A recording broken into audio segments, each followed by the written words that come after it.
Good morning, everybody. Don't worry, I'm gonna get a trim this up before the conference because it's getting rowdy.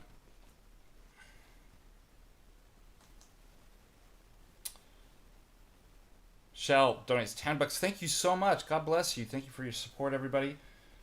Let me see if there's any other super chats. Good morning. Good morning. Good morning.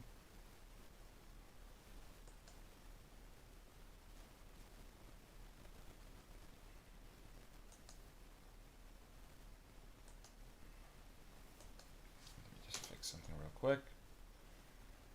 Pile on in, everybody. Pile on in.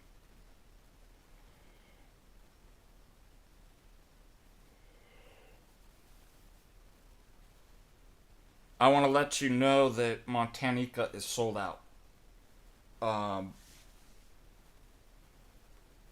If you're still planning on, I've kept the tickets open because there is one person that said they were going to purchase a ticket, and then I'm going to close it down. So if you still want to go, please write me so that I can confirm with the board. And we just don't have any more room. We are at 165. As I mentioned, the hall can do like 180, 200, but we can't actually get that many tables in. Also, we have, as far as plates, food, and all these different things, only have for roughly 165, 170 anyways. And so it is closed. No more. I can't believe it's the biggest one yet. We only had 134 only. So it's really increased. So God bless all of you who didn't procrastinate, who redeemed the time and purchased their tickets. You will not be shut out. The rest of you waited too long. So hopefully, maybe, we're hoping, we'll have one next year. And for those that missed out, if we're having one next year, if that all works out, that you can join. I am still keeping registration enrollment open for the Canvas course. We are week 5. We had our tutoring live office hours last night. Went really well. I had a bunch of interesting things to discuss. But you can add that if you want to go at your own pace, or people have added late before and just make up the assignments. That's fine. But this is the largest and best class we've done thus far, so you can take advantage of that. We do have a half-off scholarship. One scholarship available for anybody in financial need can contact me. What else is going on?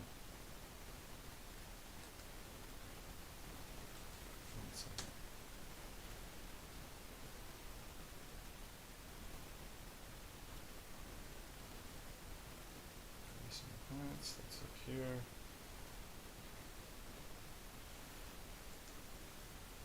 I am able to walk without crutches, but I hobble. It's a little painful, and I have to keep them nearby, and especially going down the stairs. And I can't stand too long. I did a lot of kind of try to push through yesterday, kind of trying to walk, and my foot just swelled up. Yeah, this is amazing what's going on with the Prairie Muslim polytheistic space cult known as the Mormons. They have been activated, and they're going off. Isn't that interesting? The last couple of weeks, we could talk about that.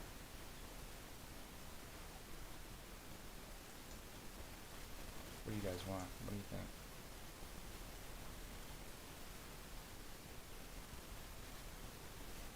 total cult.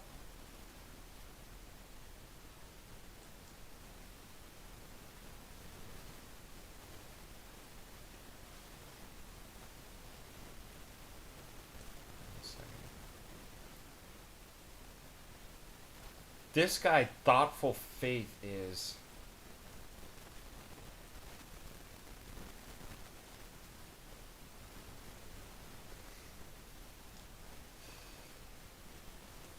This person must be, obviously, is Luigi and other people obviously paid.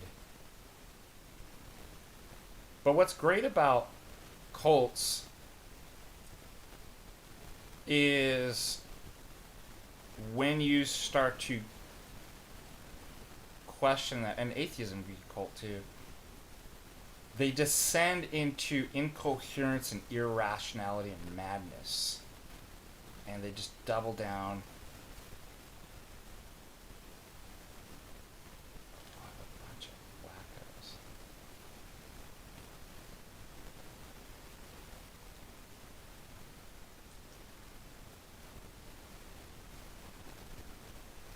Wonderful, Peter. God bless you.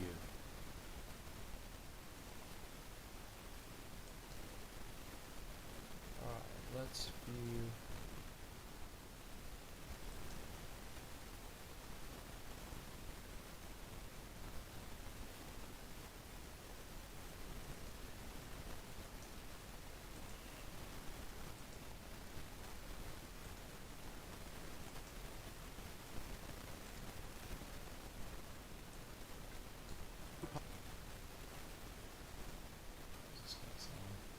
Was gangster. Wait till you hear about Joseph Smith Jr. You don't need gold chains when you got gold plates. First off, most of the dudes complaining online that Joseph Smith had multiple wives can't get any baddies for themselves. And guess what? Joseph still pulled it off by having no baby mamas. Not even your favorite rapper can do that. Homeboy Joseph pulled up to courtrooms over 40 times. You think the Bloods and Crips are gangsta? Wait till you hear about the Nauvoo Legion, literally his own private army. Homeboys waged a war against the government, didn't even get punished for it, and ended up fighting for them and kicked ass in the Civil War thanks to Lot Smith's cavalry. Brother Joseph got robbed, poisoned, beaten, exiled, imprisoned, and they still couldn't stop him from building civilizations in the middle of nowhere. He even escaped a kidnapping by body slamming a dude.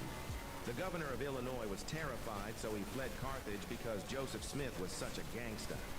Oh, so much for the clean-cut, nice aesthetic that they've been working on. This guy's totally unhinged. He's got to be paid. I mean, he has been non-stop. I'll tell you what.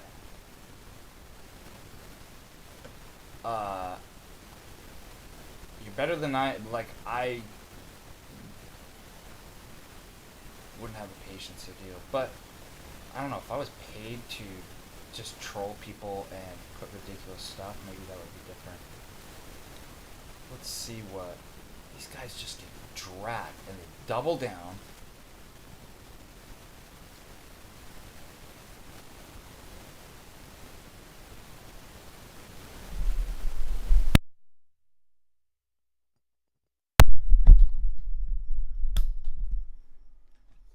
How's my microphone now?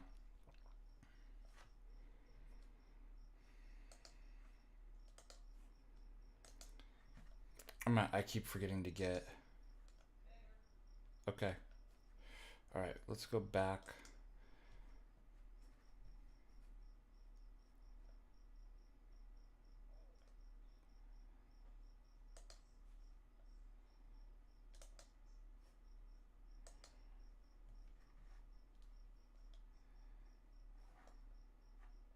Jim Bob trolling them.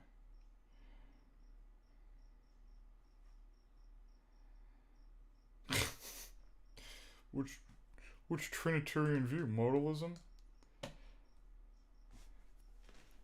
These guys are so intellectually lazy.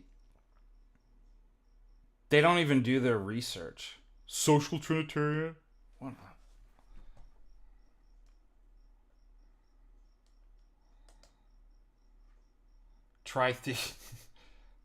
I told you they're prairie Muslim. They're literally the same arguments is the Muslims make. It's crazy.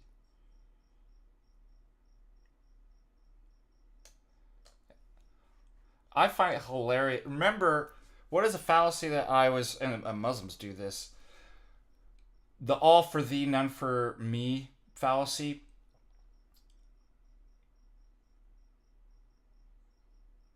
Innovation, literally, they say that public revelation is not closed and you can innovate. And you can just declare yourself a prophet and write yourself in because that's what prophets do. But you can't do it. Not that we do. But I find it hilarious that they're saying innovation. Well, what's wrong with innovation? That was just, what if God revealed that?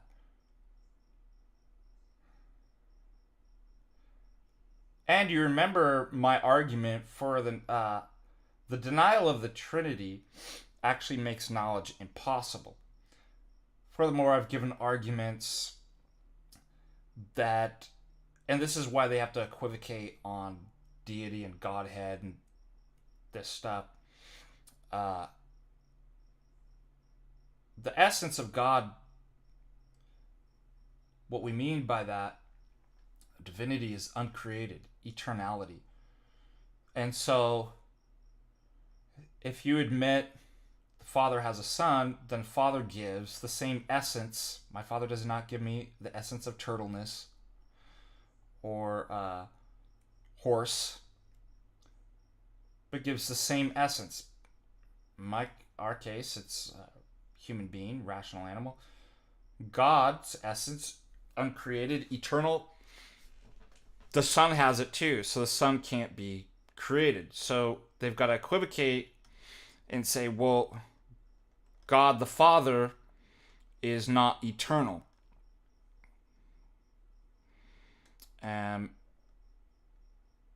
He becomes eternal. See, created things can become uncreated. This is how irrational and incoherent.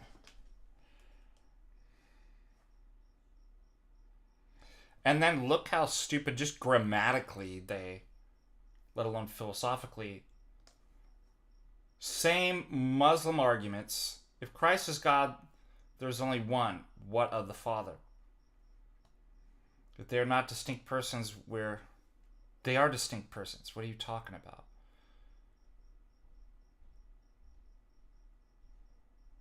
If God is one being, but distinct person. So again, confusion of nature and person.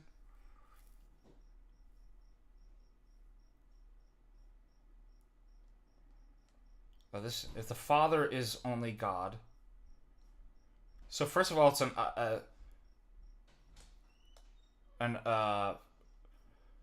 false dichotomy. Nobody said the Father is the only God, or has the only divine essence. One God. What does that mean? It means the divine essence. So, 3 persons doesn't equal 3 beings. That's another mistake. So, one God, i.e. one essence, in 3 persons. And not modalism. It's crazy, I had a dream about this last night. God doesn't take different modes. Oh, now I'm going to be Father, and now I'm going to be Son and Holy Spirit. The essence exists in the mode of person and hypostatized. That's not modalism. And unlike us, who are material beings, to exist in the mode of the 3 persons doesn't constitute three separate beings or three separate gods. So read Not on Three Gods.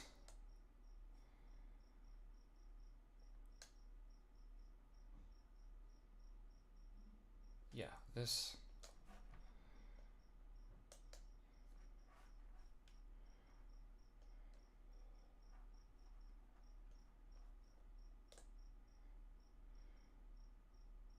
It is polytheistic because they believe in multiple gods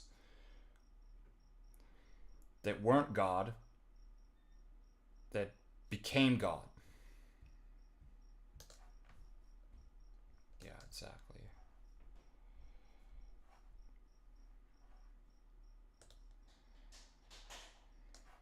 Yeah, I wonder what they said. Does God have a God?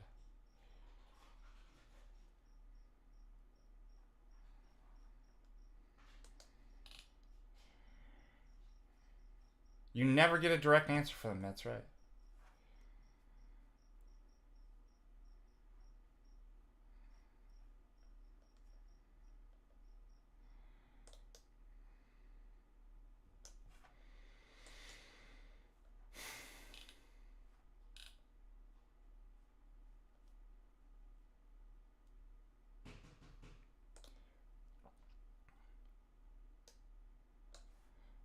Who says three persons in one God?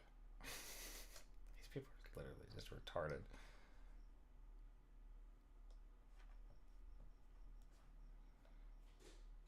Yeah, if you make distinctions, it's not incoherent. Can something be both three and one? Absolutely. There's three people in the house, but all share the same nature. They're human beings.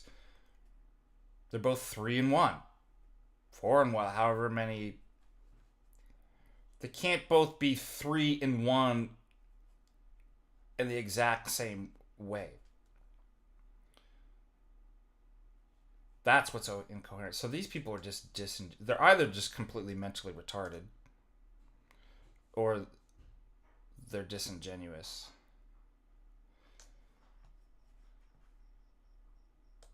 And again, these people, Jesus did not pray to him. Of course he didn't.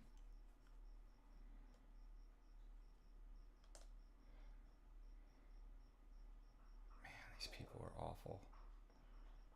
But they're losing it. They are losing. And what's great is for the public, what's crazy is that they actually think they're winning. And the public gets to see how irrational and insane their religion is. What say you?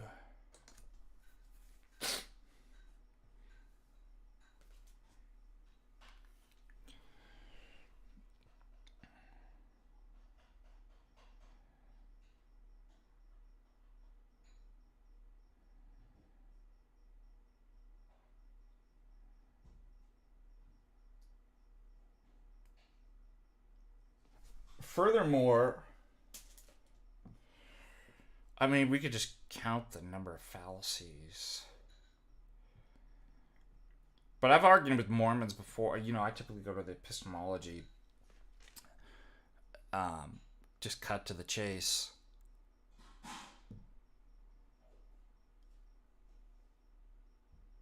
But it's totally reduces to subjectivism.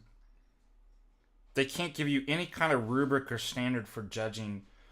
How do you know something's true or false? How do you know a false prophet? Like it's... Well, if I feel it and we accept it. If somebody says it, we feel it and we accept it. That's literally Mormonism's epistemic standard. Then they add the fallacy, but that's just for us and not for you. Then they accuse us of... It's interesting that we're the feast day for St. Constantine. St. Constantine had been bad. Constantine innovated. Why not just say, well, Constantine was a prophet? Yeah, sure. Like, by your standard, why can't we create the truth? Like, why can't that be a new revealed public revelation? So you undercut your argument by open new public relation and new prophets.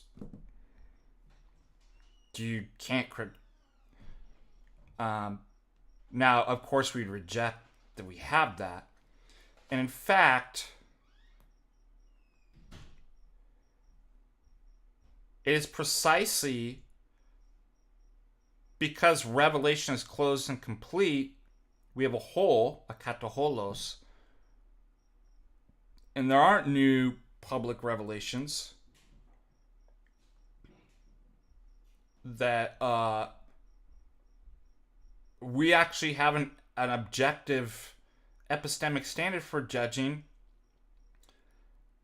how things are false. New gospels. Do not, remember Christ says, beware of strange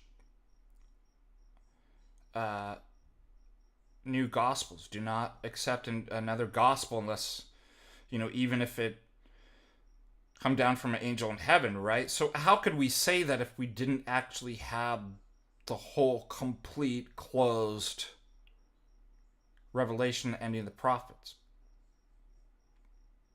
Because then we would have, it was incomplete. We can have new stuff. See, you could just, you would never know. So let me give you a couple verses. Somebody was asking, let's give a shout out to Gary G. Wow, $50. Thank you so much. Maybe you've said on other streams, do you have a favorite or inspiring story of a less known saint? I'm still new to Orthodox saints. I'm only familiar with Roman Catholic Protestant ones. It's a good question. Obviously, my saint, even though he's mentioned in Acts, we know a little. He was martyred, and we know about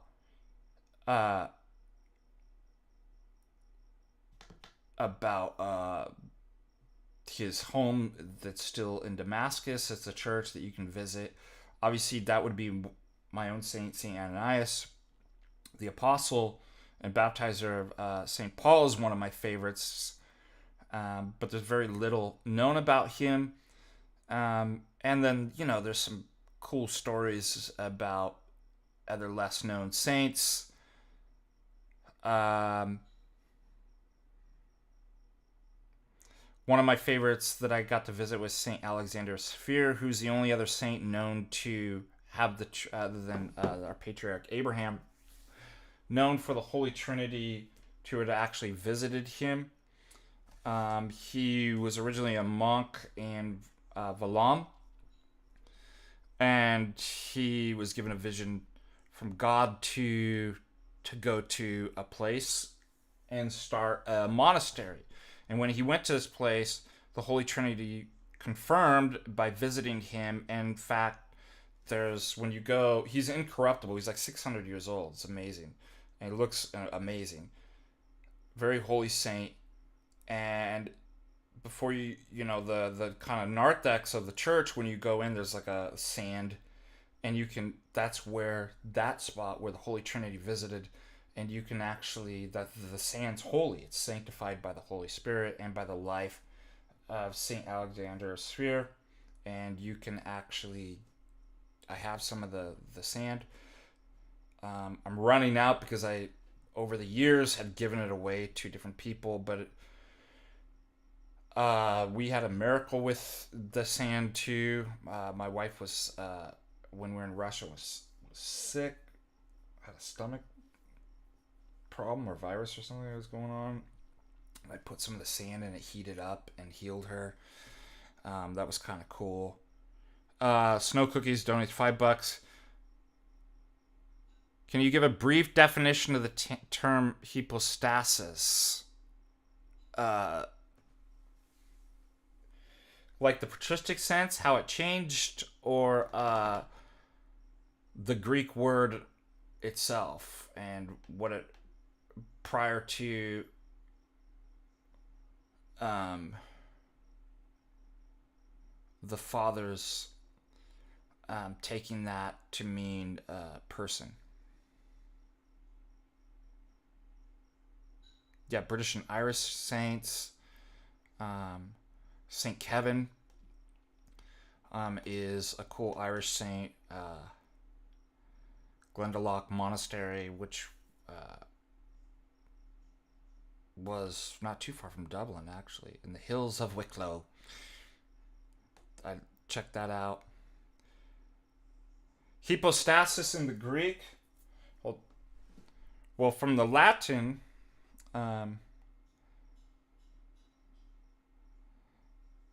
you have hyper and hypo, over, under. Okay? Hypostasis is also in substantia, a substance, standing under. So you see lots of things have kind of properties and colors and smells and stuff like that can change. But there's something that stands under the kind of appearances that you can't change. That is what we call the essence of something. So it has a link with ousia.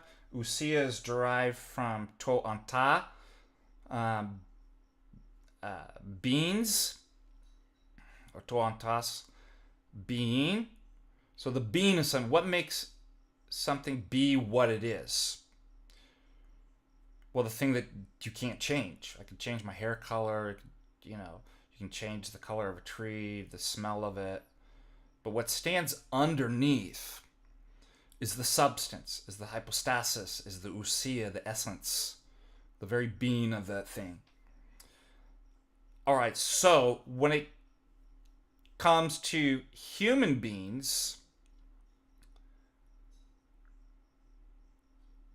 that essence of a human being, the hypostasis, exists in a concrete mode that makes you distinct as a person from somebody else.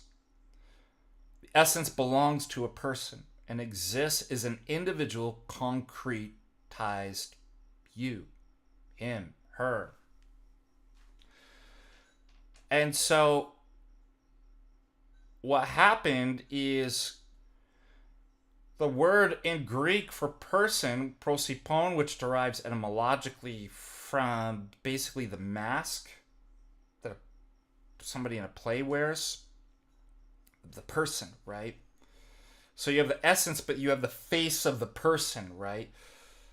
There began to come a link, obviously, between these, and rather than being just an essence, because for human beings and God, there's no just generic essence that exists. It's always in the mode of a person, a subject.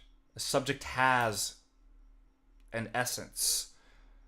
And so it was helpful in some of these controversies to actually then take the word, and there is a link, right, between essence, hypostasis or substance, and person, although they're distinct, to then start referring to hypostasis now is prosopon. It is person, personal subject.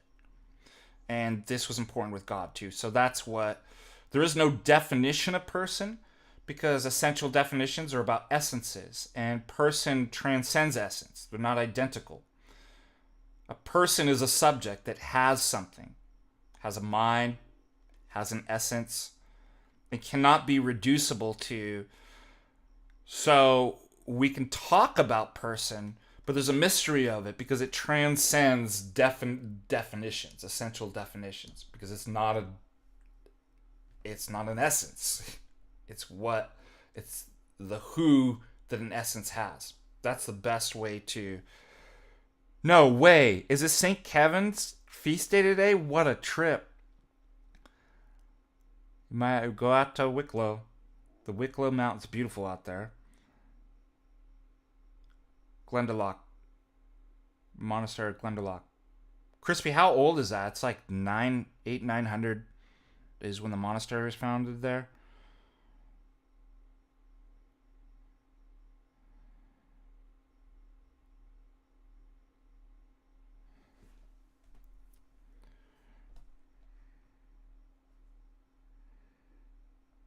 Thank you so much for the super chats. That was awesome. All right.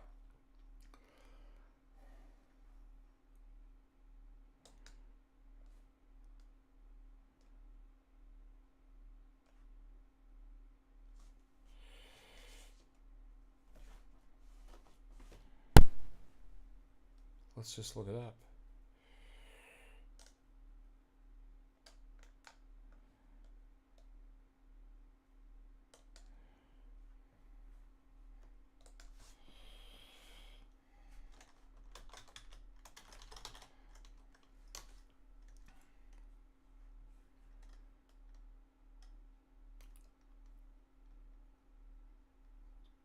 Older than I thought.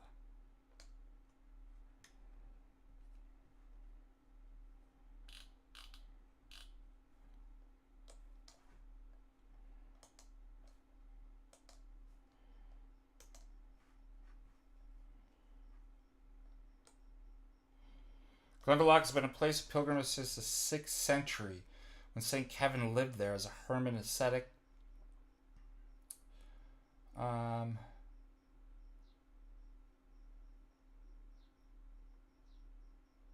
St. Lawrence O'Toole was abbot of Glendalough Monastery and initiated reform before being appointed Archbishop of Dublin. So this is after the schism here, obviously, so we wouldn't call him saint.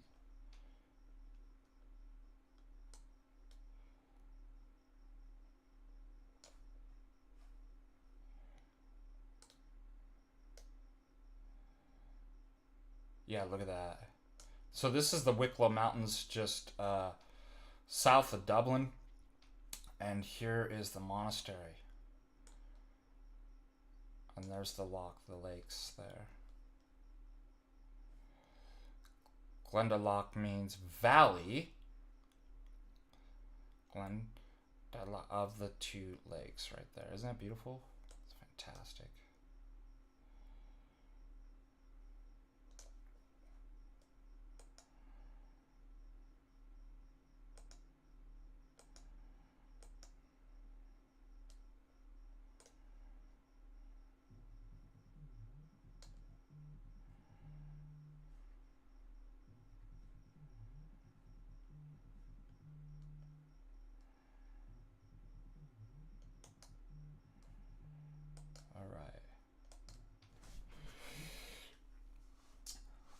Let's go back to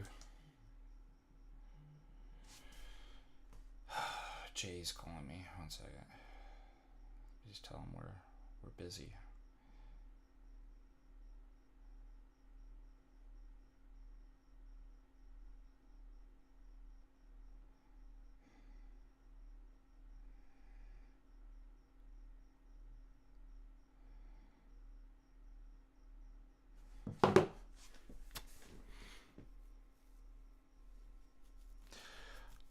Revelation, public revelation is closed. What are the arguments for that?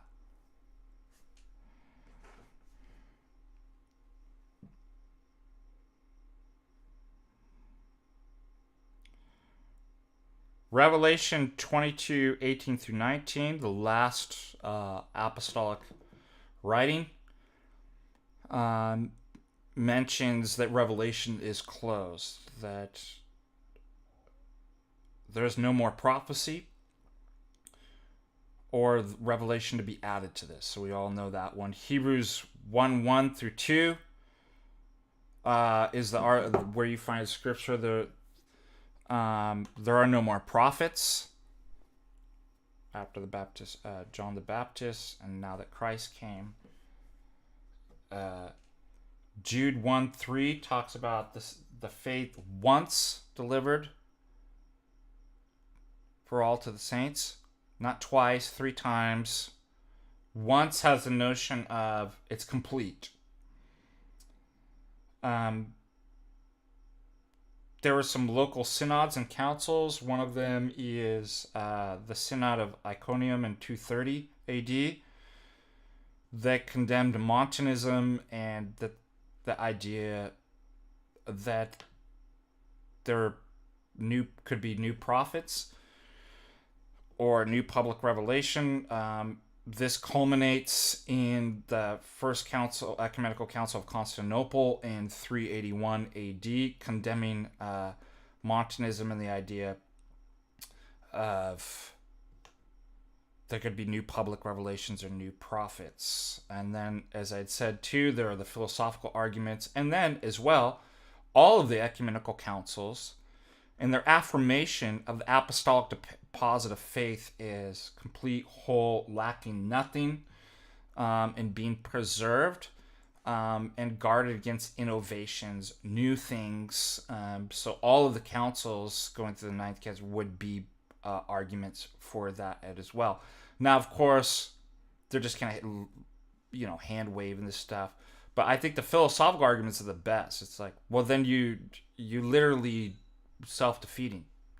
You make it impossible to know what actually, if you don't have a whole, then we don't know what the apostles taught. Anything can go. You shoot them with this argument and they go and they fall apart. They become insane. It's not like they stop and go, well, I'll have to think about that. They just double down in their irrationality, and that's a sign of a cult.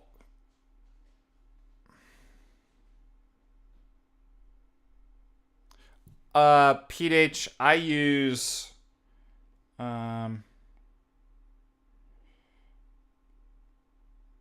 Orthoprax, and that gives you the daily readings, the saints of the day, and various other things.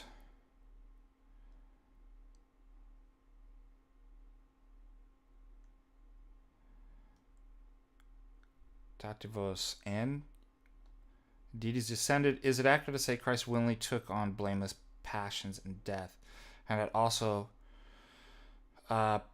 pre-fallen human nature, he took on the blameless passions? As far as the pre-fallen human nature, what you want to say, you want to go to, he had no gnomic will.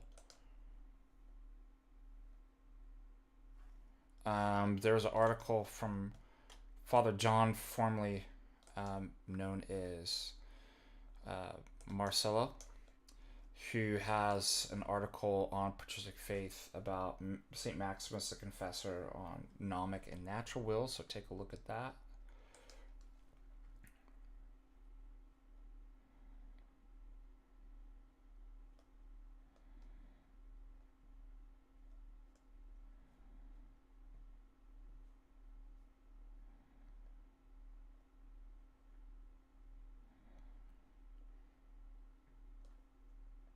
Alright, where are we? Let's go back.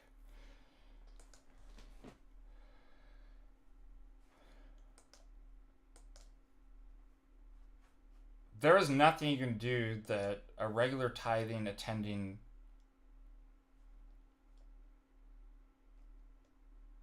Mormon, you're going to convince them to. So the best thing is to expose these people to public so they don't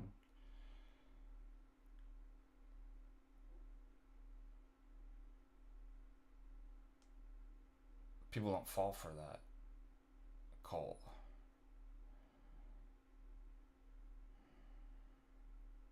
Man, they're all over.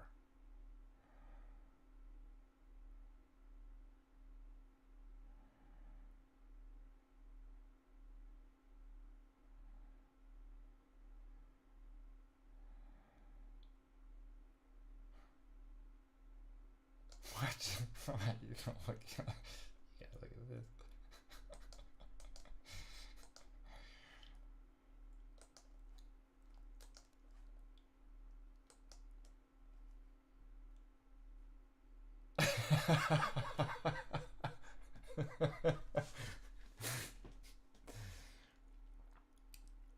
Is this even real? Roman Catholic convert to LDS. That's weird. Orthodox mysticism. What? How is this? Yeah, is this an identity? Talk about a identity crisis. That's hilarious. They got LP to put us with all the Mormon elders, or those aren't the what are they called? Actually, they have bishops, so maybe those are the bishops of the elders. Are interesting, not the lowest ranking. That's interesting.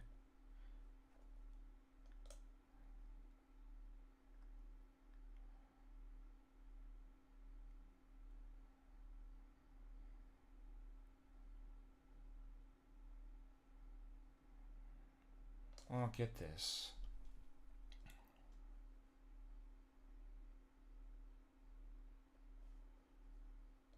McGregor, where's McGregor? Am I missing something?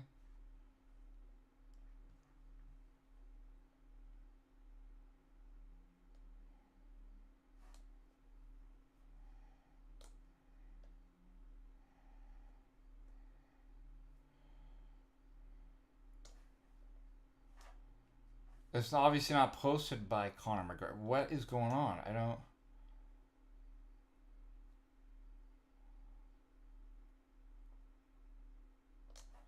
Is this even true?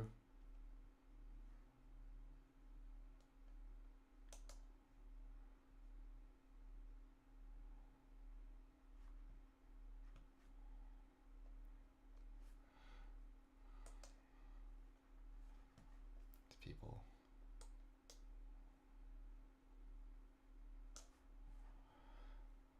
Okay. Why is Montana trendy? Let's see. Let's look what's going on in Montana. Beartooth Highway. So, I've never gone through the Beartooth Highway, but supposedly it goes up to 11,000 feet. They just opened it up, and it was like these huge snow walls. Like, they look like 20 feet high. I couldn't believe it.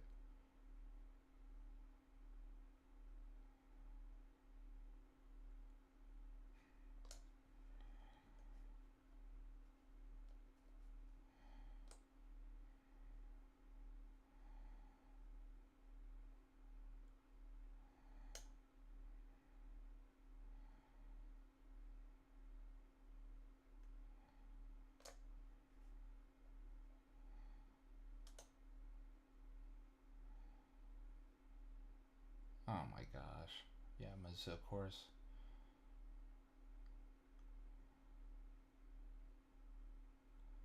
It's illegal, you idiot. You can't fly Skittles flags. These people don't care. Missoula's insane. I mean, it's a cool place to, like, visit, but...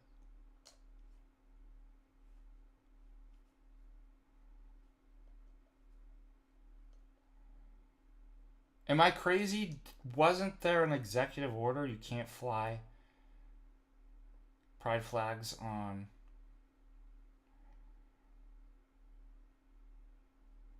government buildings?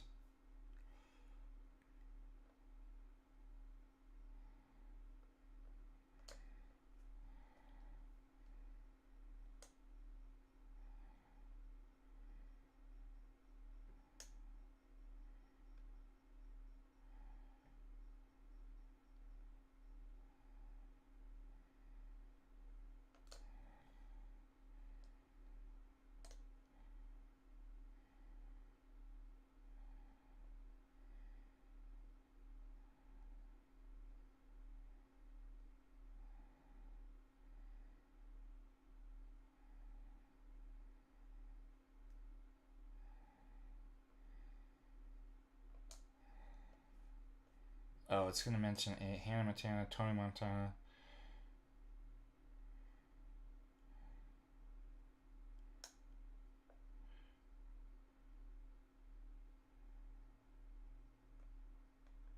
Yeah. So these guys just don't... They don't care in Missoula. Montana... So it's not just a federal law. Montana law enacted a law to prevent any banners representing activist groups from flying school, government property, affecting banning LGBT.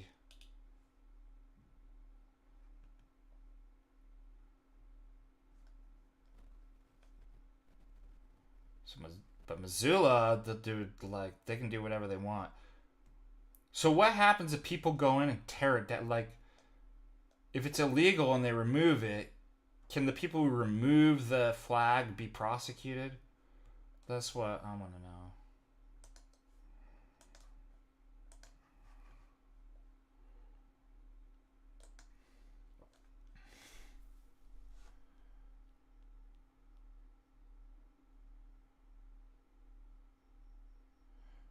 I watched some of the conversation, Jay. I was teaching the class for doing the live office hours. Yeah, it seemed from what I gathered, I watched a little bit after we finished up the office hours.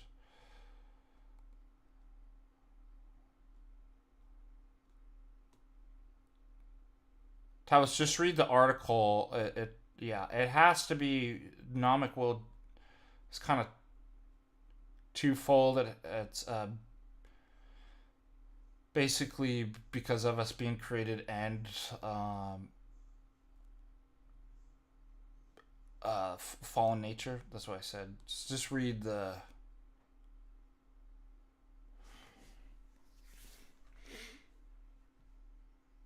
All right. Let me see if somebody responded to you.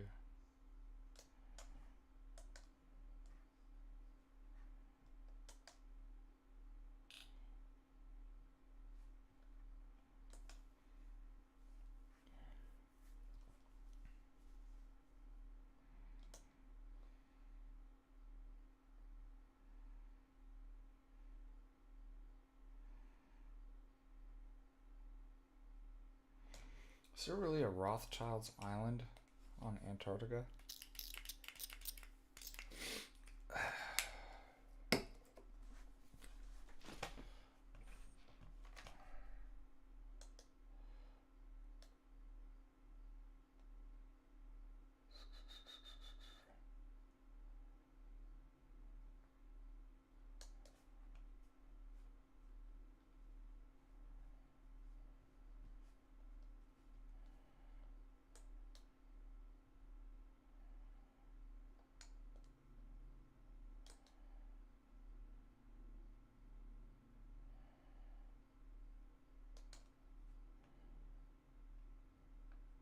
Inspiring Philosophy did a critique of Mormonism, the Book of Abraham.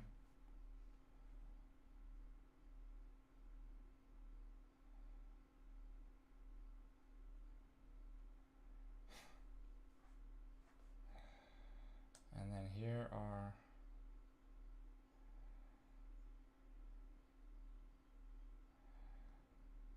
the Mormons coming to defend.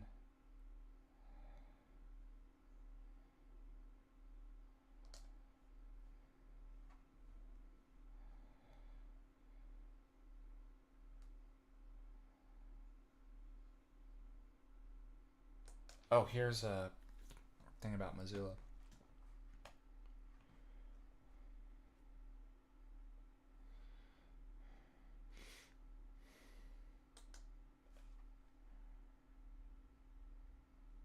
Ortho spray, yeah. Patristic Faith nose spray. Damn, my nose is just stuffing up or something.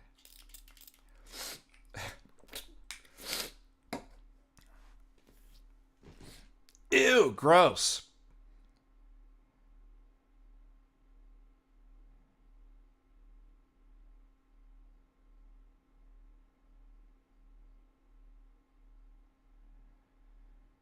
I'm teaching one class over the summer. Not for the university, but the Patristic Faith, and then everything else is the just.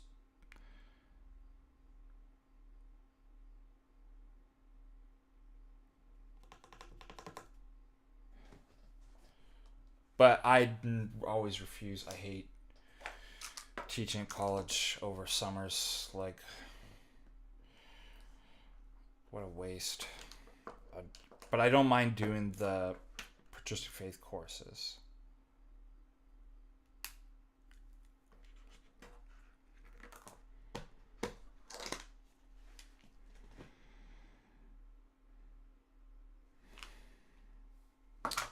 Okay, hold on. I found the.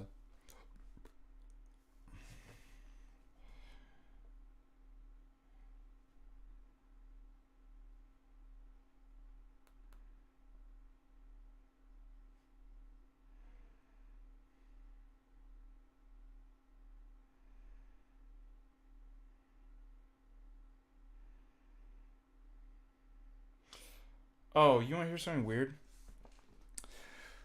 So when I was trying to set up this has happened a couple times, and I can't figure out why it happens. When I was trying to set up and schedule the streams, um, it says go live, and then I'll say manage setup stream, and 98% of the time it allows you to do that. This morning when I hit on it, it just went straight live. It didn't let me set up. So if you saw, there were 2 streams that just immediately went live. Drives me crazy. So I apologize for that. I don't know why that happens. It's happened a couple times. But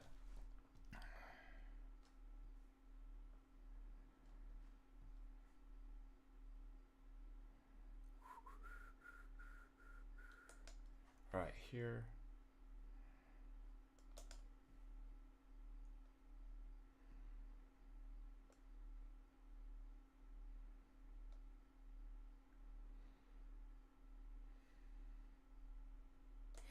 You know what? The administration just come in and just arrest these people. What would they do about these people? Are so effeminate and gay, like they wouldn't be able to do anything.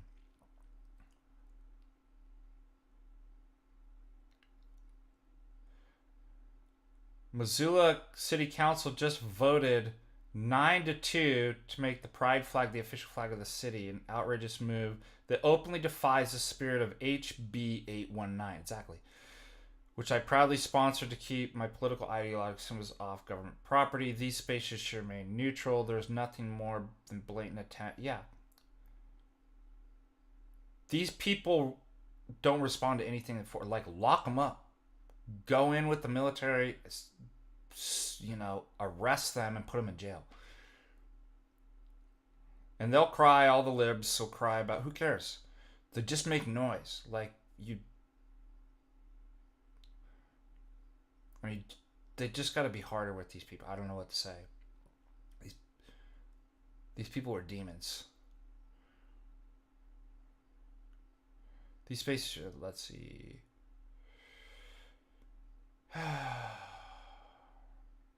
Jeremy Carr is cool. He's a friend of mine. He's down at Bozeman. Yes, exactly, Jeremy. See this? We should punish them. Yep. The problem is, for so long, there's no consequences to Antifa, BLM, and these libs and can do whatever they want, and they scream and cry, and everybody's afraid. Like, if you just be like, I don't care anymore. There's nothing you can do. Put them in jail.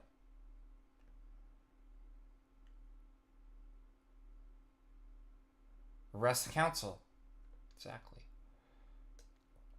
Yeah, I thought Montana was a patriarchal. Yeah, well, they went to Missoula. The feminists. I wonder what people say to this. It's interesting because of the university there, and Missoula didn't always used to be that. The people walking around, they literally look like they're from Portland and Seattle, and most of them are. I'll tell you what did it. It's stupid libertarian Montana libertarians. Live and let live. We should. Like this person says, we're full of weak men who don't do anything. Our state has been in nosedive. I mean, we're still red, but yeah.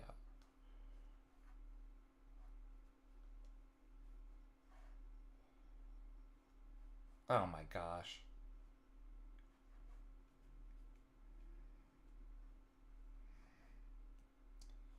You want us to man up? You're going to like. How about that?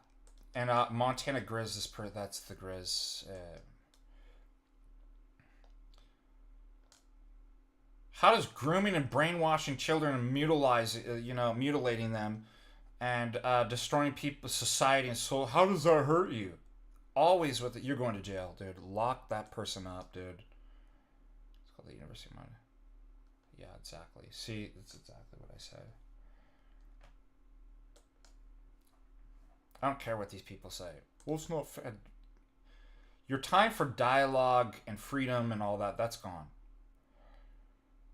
And then Bozeman, of course. So Bozeman in Missoula are the two liberal, cut their funding exactly.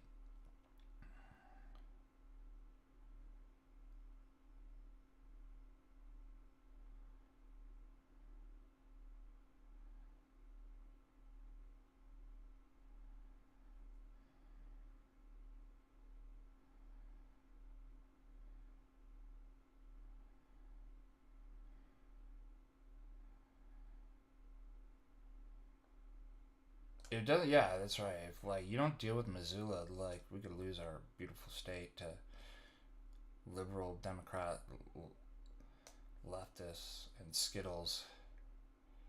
That's a good. Although the whole pride thing's down, you know, you saw that they canceled because of low attendance in Boise. Target's no longer doing like everybody's tired of it.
Well, you ain't gonna find a state where this isn't happening, so.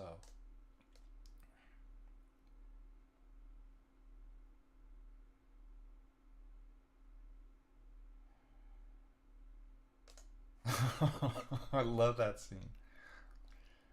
From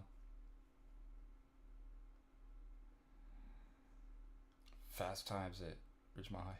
Hey, bud, what's your problem? Tear it down, yeah. What are they gonna do about it? What are they gonna do about it? Cry. That's all they can do.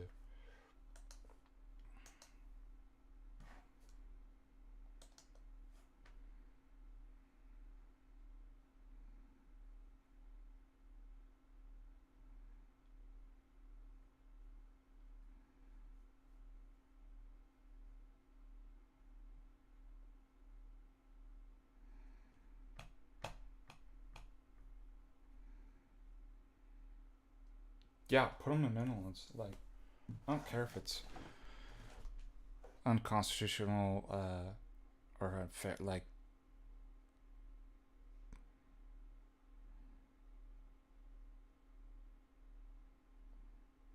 I mean, they always like libertarians up here drive me crazy. Just everywhere. It's not.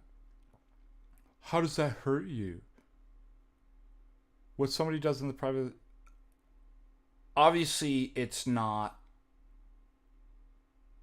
kept in the privacy of, and I don't care if it doesn't hurt me. I don't want like. I mean, why don't people just tell me like, I don't care what you have to say, or if it doesn't, we're banning it. No, like, but it really does. Like, it's in this when you push. The kids are impressionable. They know this,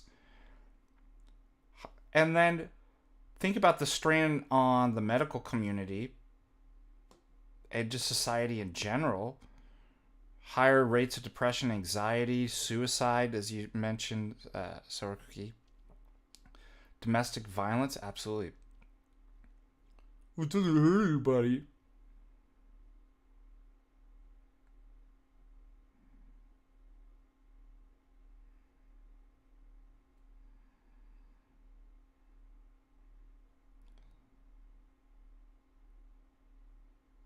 Um,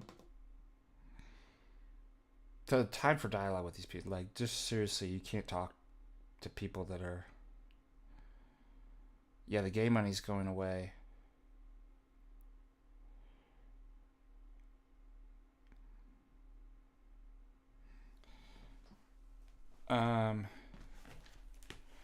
Well, first of all, Isaiah 53 can't prove penal substitutionary atonement because penal substitutionary atonement is based on nominalism, and nominalism doesn't exist until the medieval ages.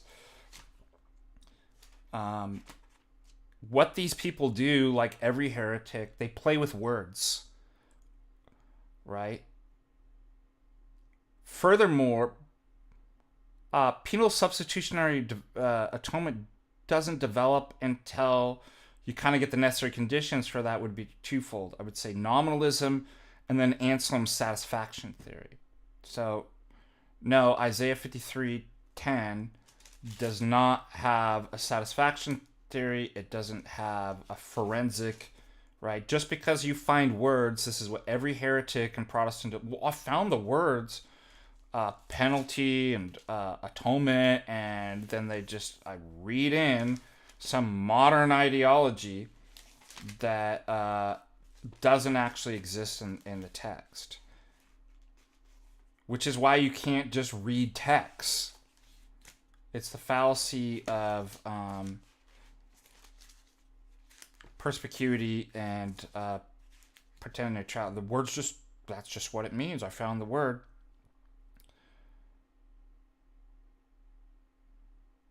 Because they're brainwashed. That's what the only way that you can read PSA in there. Nobody in the right mind would ever read that unless they were brainwashed in a cult to read those things anytime they see those words. Notice the Mormons are doing the same thing with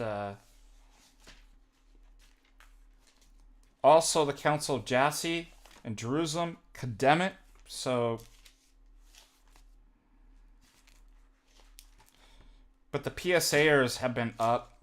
They're some of the most diabolical and demon-possessed people. And some of them are, quote-unquote, Orthodox. Another group that needs to go to the mental asylum. Because there's no reasoning with them. They call bishops and priests heretics. They're constantly trying to bring in Latin Protestant heresies into, and they won't listen to anybody.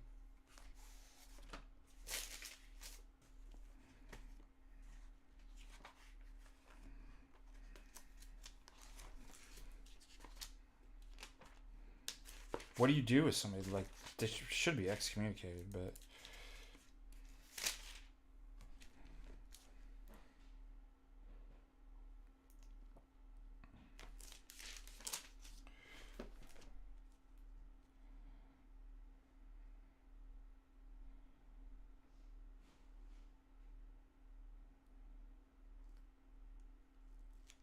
yeah, how anybody could read Isaiah 53:10 and come to PSA. That's crazy. The Son is offered. There is an atonement. There's a type of substitution.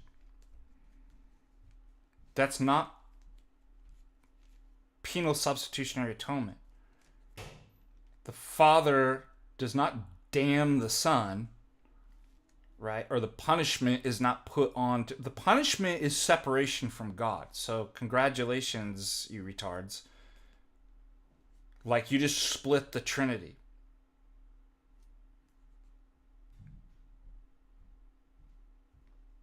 If the Son, and it pays off the Father. So here's the second part of that. Pays off, what pays off? The human nature? How can something finite pay off for an infinite offense? If it's a divine nature, right, then you get the splitting of the Trinity, right? The second person of the Trinity is separated from the Father, is damned.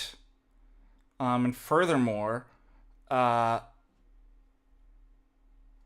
Nestorians, because then Because that's the problem. If Christ has to pay off the Father, then the two natures of the Son are split.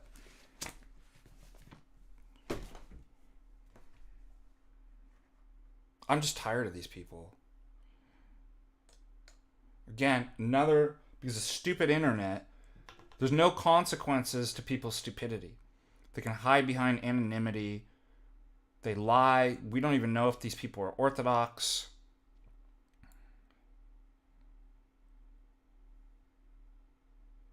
And they can just get away with being sheep in wolves' clothes and drag people out of the church into heresy. Like, it's upsetting. And they just don't stop. They don't ever. And they just keep pulling people away from the church into hell. Like, it's upsetting.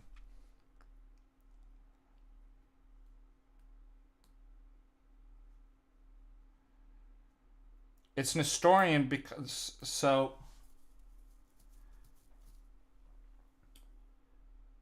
what's paying off again, if it's the Son, if it's the human nature,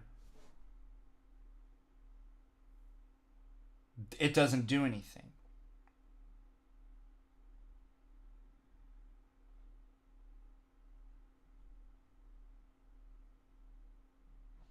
If it's the divine nature, right, then it's separated from the human nature.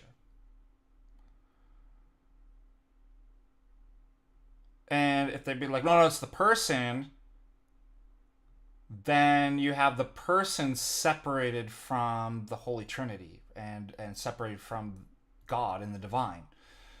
So any separation, right, of the human from the divine is obviously Nestorian.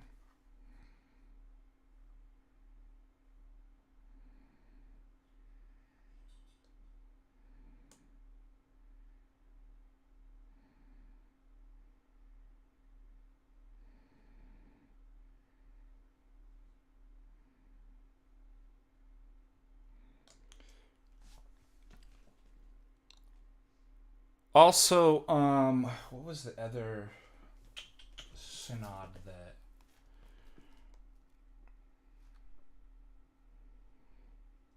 The offering and the substitution is not to pay off the wrath of the Father, which goes back to earlier kind of heresy prior to PSA of Anselm's satisfaction theory. What it is, there is an offering and a substitution and an atonement. And what that is not to pay off, right? The penalty is death. God takes on the penalty. He dies, right? The second person of the Holy Trinity dies that he may overcome. Now that's a good work. And good works are offered to the Lord. So where is it?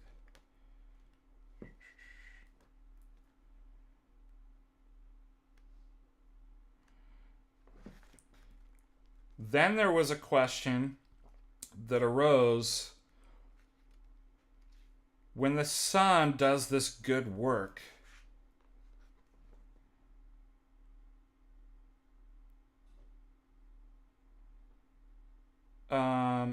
What is the good work offered? Is it to the Father, the Holy Spirit, and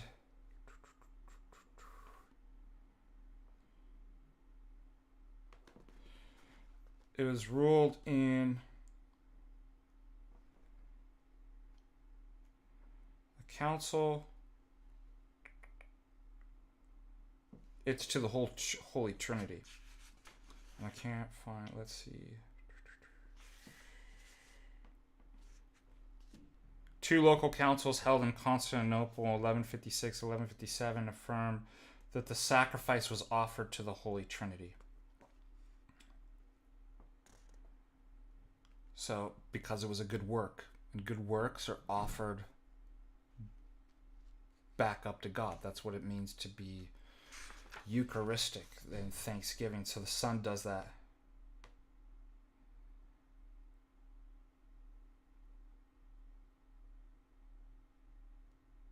But he doesn't pay off the father.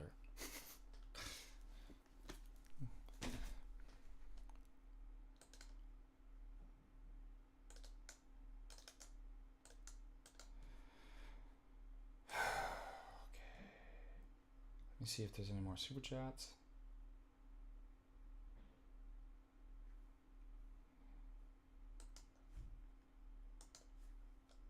Do you know what's weird? Thing like chat froze. Let me refresh. Fresh.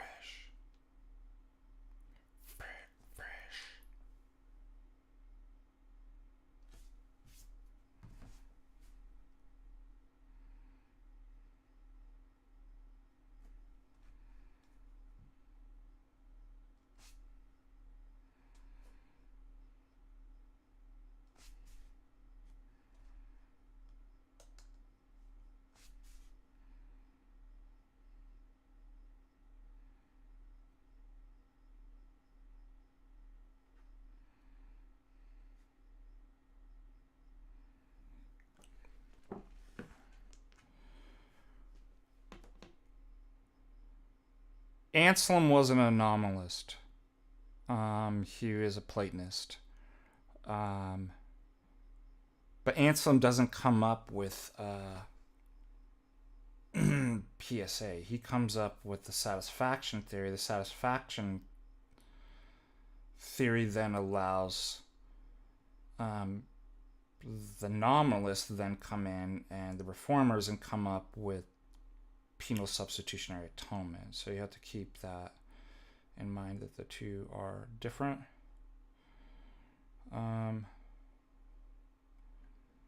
There's no forensic imputation. So part of with penal substitutionary atonement, and this does have a connection with nominalism, there's forensic imputation. That's heretical.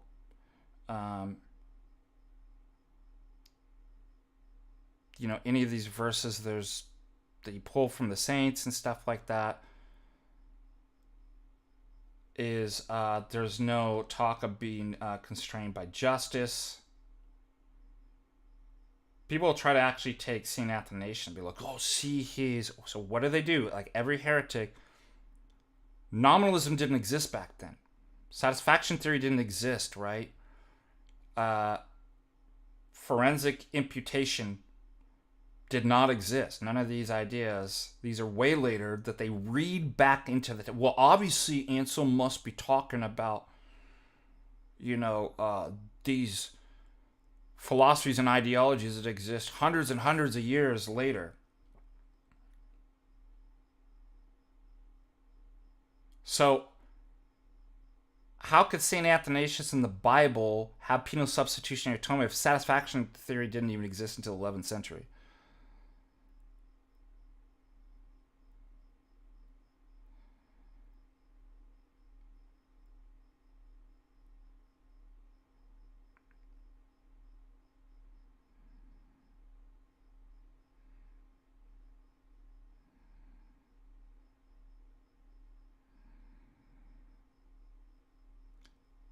No, I think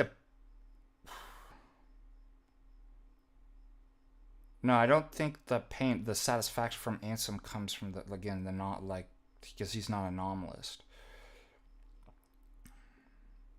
I do think also in the West, even prior to Anselm,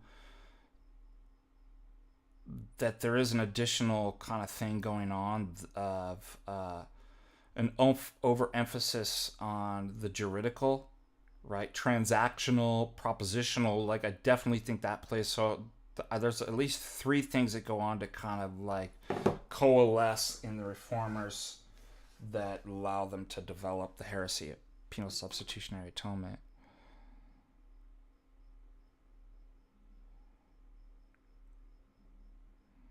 So PSA is a combination of, satisfaction theory, nominalism, Western problems of overemphasis on juridical.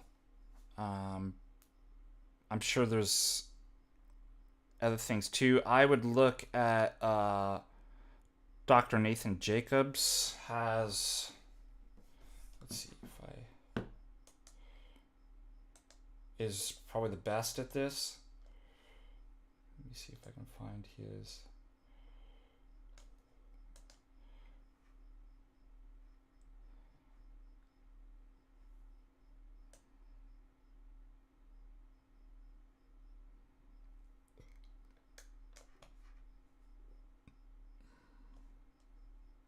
Can't find it right now.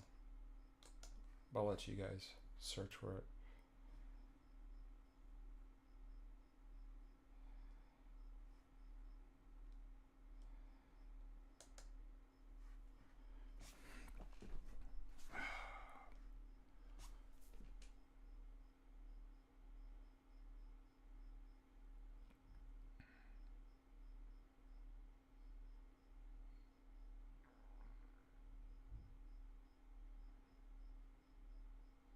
All this could just be avoided if people stop getting their theology from anonymous people who are neophytes, who have no credentials, have no blessing to teach.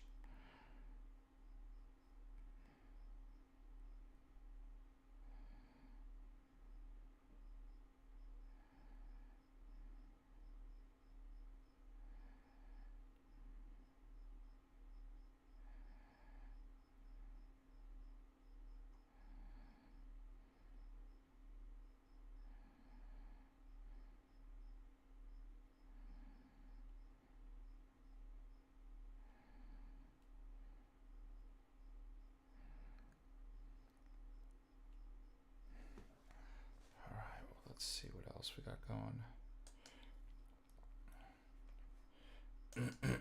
I'm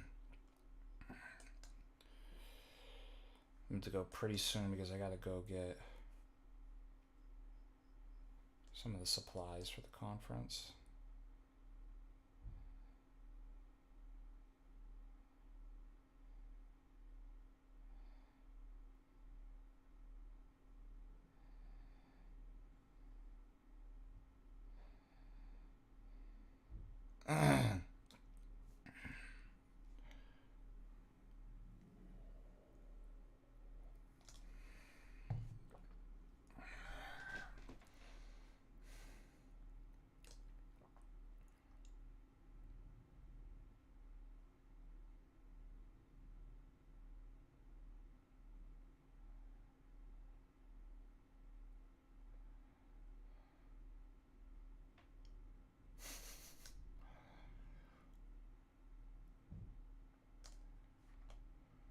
Oh, here's a good tweet by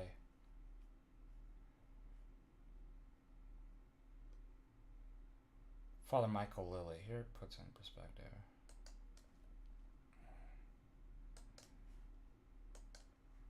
The early church had a long catechumen. It taught zero theology, but how to live moral lives. So this is something I've talked about too. It's very Western that our theology is first and foremost propositional and books, but we have a virtue epistemology.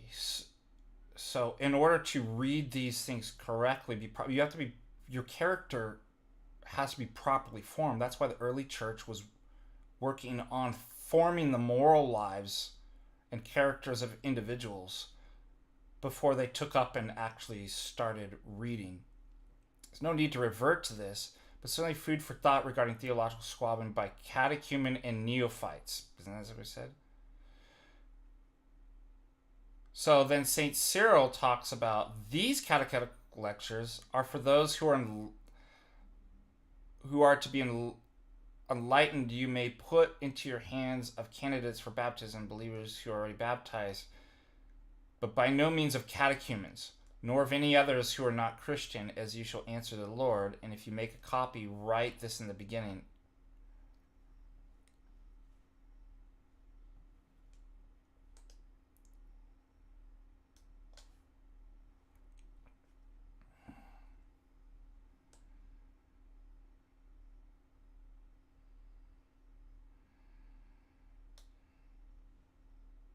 So again, it's not that you're not like obviously Father Lewis say we're not going to revert to that, but you're not reading by yourself.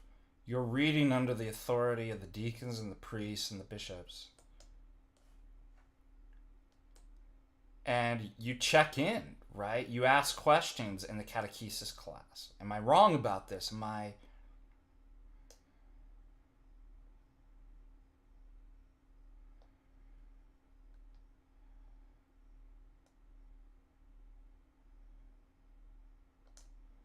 And we had canons that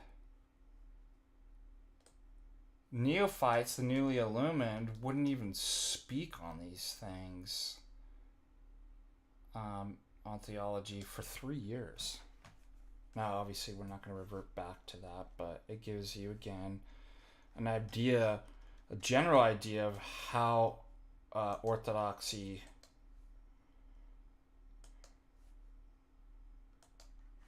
and learning theology works, how we do it.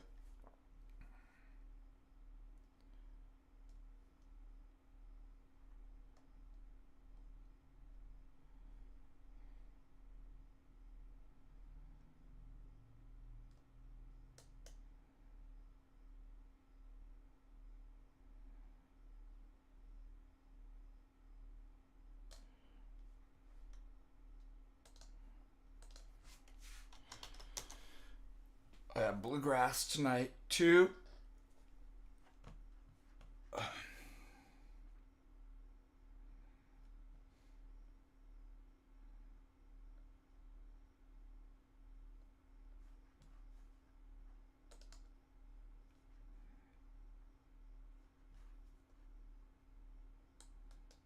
All right, other questions. Let's see what else we go over.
I'm so tired of these fake setup, like...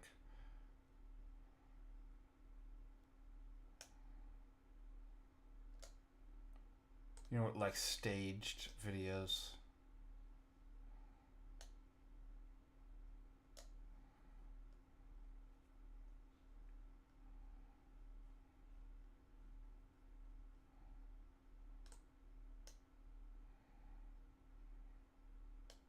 Trying to find some news to cover.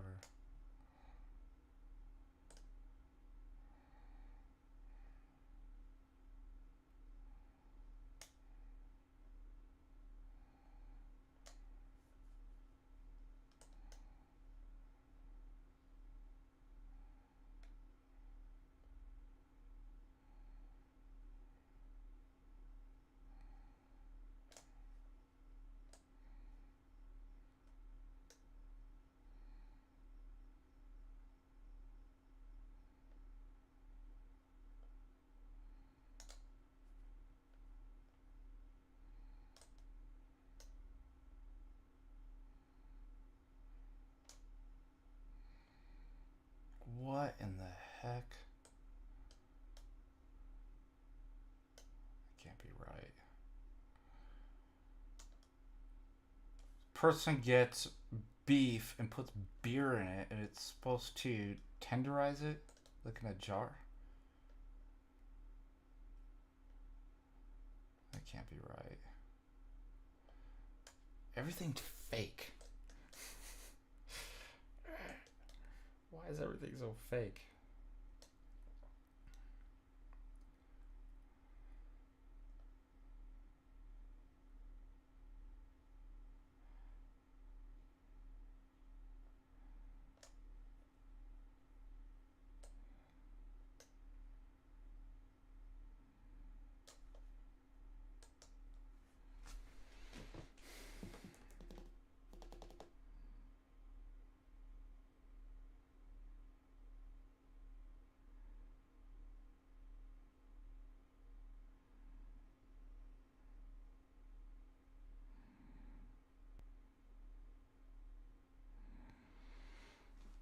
All right, what other questions do you guys have before we take off?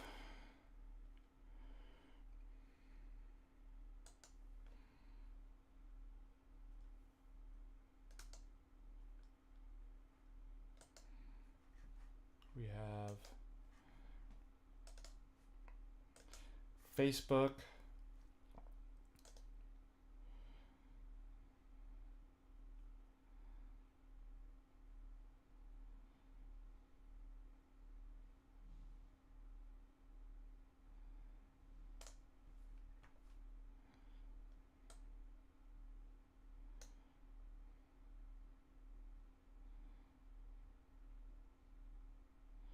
Yeah, see, look at Target now. They backed off. So what I mean, obviously the funding uphold or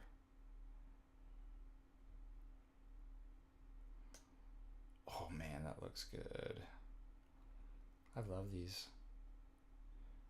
Oh man.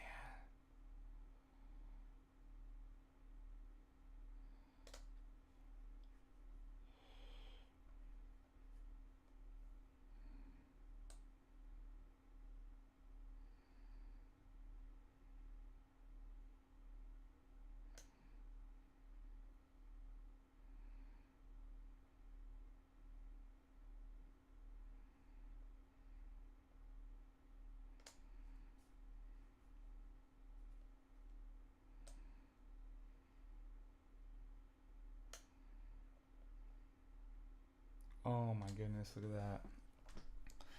Oh, I can't wait to get out fishing.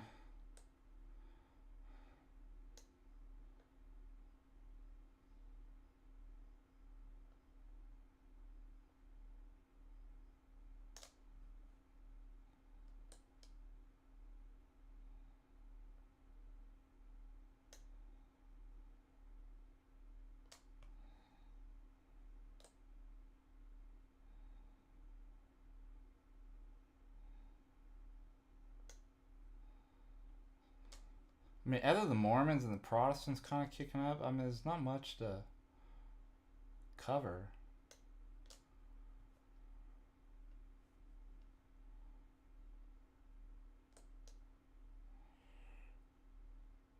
Oh man, I remember these. The snakes, man, I loved these things. Do you remember these?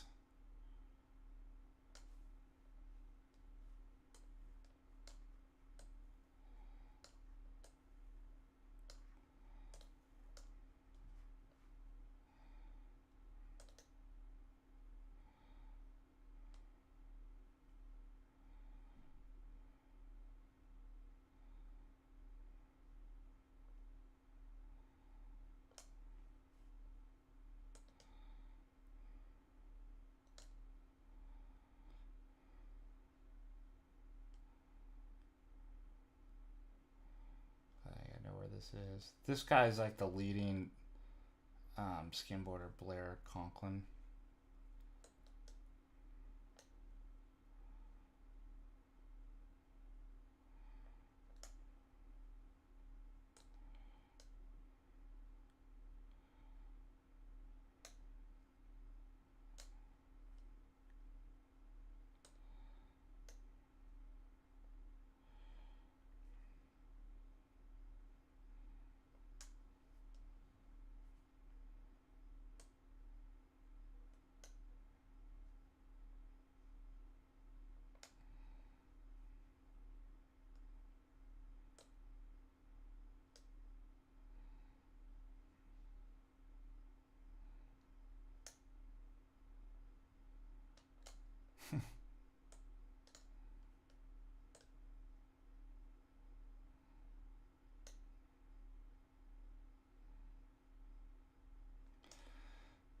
Saint Patristic, that's another good saint too. All right, let's see. I think I'm about ready to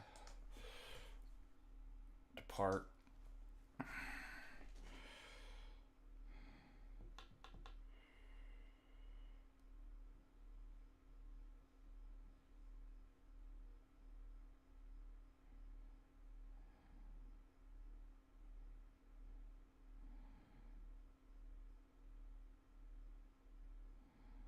Oh, was that your priest? That's cool. We're running through.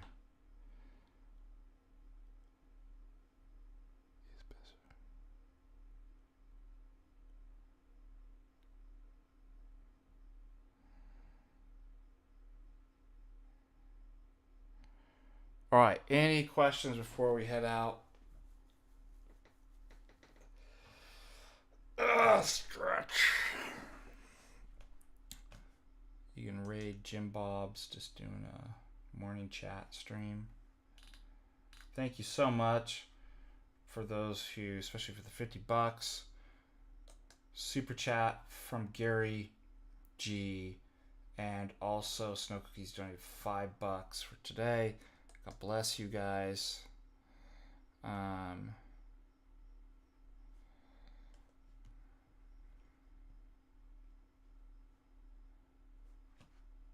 Let me put the link,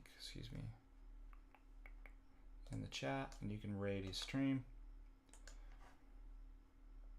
I'm gonna get ready to do chores and errands. There. Thank you guys. God bless you. Christ is ascended. He is ascended in glory.